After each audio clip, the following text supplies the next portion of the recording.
நாங்கள் எல்லாருமே நல்லா சமைச்சிட்டு இப்போ சாப்பிட்றதுக்கு உட்காந்துட்டோம். என்னென்ன இன்னைக்கு நல்லா சூப்பரான ஒரு கிழங்கா மீன். அதுக்கடுத்து அது என்ன மீன்? ஜிலேபி மீனா? ஜிலேபி மீன் எங்கள் அண்ணன் இப்போ எச்சு ஊருதுல நிஜமா குழம்பு சாப்பிட்டு பாருங்க. கார்த்தியா எப்படி இருக்கு? கார்த்தியா ரொம்ப சைலண்டா இருக்கு. சாப்பிடுங்க. கீர்த்தி இதுக்கு கார்த்தியோட ஃப்ரெண்டு என்னுடைய மருமகள் தான்.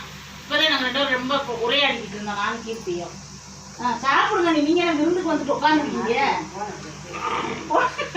ஆனால் நல்லா இருக்கு ஃப்ரெண்ட்ஸ் குழம்பு. நானும் ஒரு ரவுண்ட் போயிட்டேன் ஃப்ரெண்ட்ஸ். இப்போ 2வது ரவுண்டு எங்கள் வீட்டுக்காரர் கொஞ்சம் சாப்பிடும்போது அதில் சேர்ந்து சாப்பிட்டேன். கரீஸ் நல்லா இருக்குண்ணா. நல்லா சூப்பராக இருக்கு. சூப்பராக இருக்கு ஃப்ரெண்ட்ஸ் குழம்பு.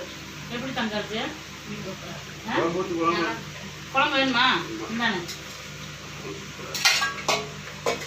எப்படின்னு இருக்கு குழம்பு? சூப்பராக இருக்குது. இதே நம்ம மொட்டை மாடியில் போய் நல்லா மழை பெய்யறப்போ இந்த குழம்பு சாப்பிட்டு எப்படி இருக்கும்? ரொம்ப சூப்பராக இருக்கு ஃப்ரெண்ட்ஸ். எப்படி இருக்கு? மீன் குழம்பு இதே மாதிரி ரெசிபி எடுத்துக்கோங்க. கண்டிப்பாக இதே மாதிரி நீங்கள் வச்சு பாருங்க. இதுதான் கிராமத்து குழம்பு. இந்த மீன் குழம்பு வந்து இதே மாதிரி செஞ்சு பாருங்க, சூப்பராக இருக்கும்.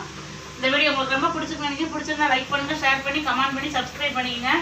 ஏன்னா சாப்பிட்ற ஆர்வத்தில் வீடியோவை சீக்கிரம் முடிச்சுடுவோம். என்ன பிரியா எப்படி பிரியா இருக்கு? பிரியா பாருங்க பட்டையெல்லாம் போட்டு விட்டு சாப்பிட்றது நல்லா இருக்காமையா? நல்லா இருக்கு. சரி bye friends. Bye bye friends. Thank you.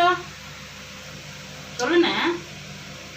மீன் குழம்புல எங்க அண்ணன் மூழ்கிட்டாரு. என்னண்ணே? சரி பை ஃப்ரெண்ட்ஸ்.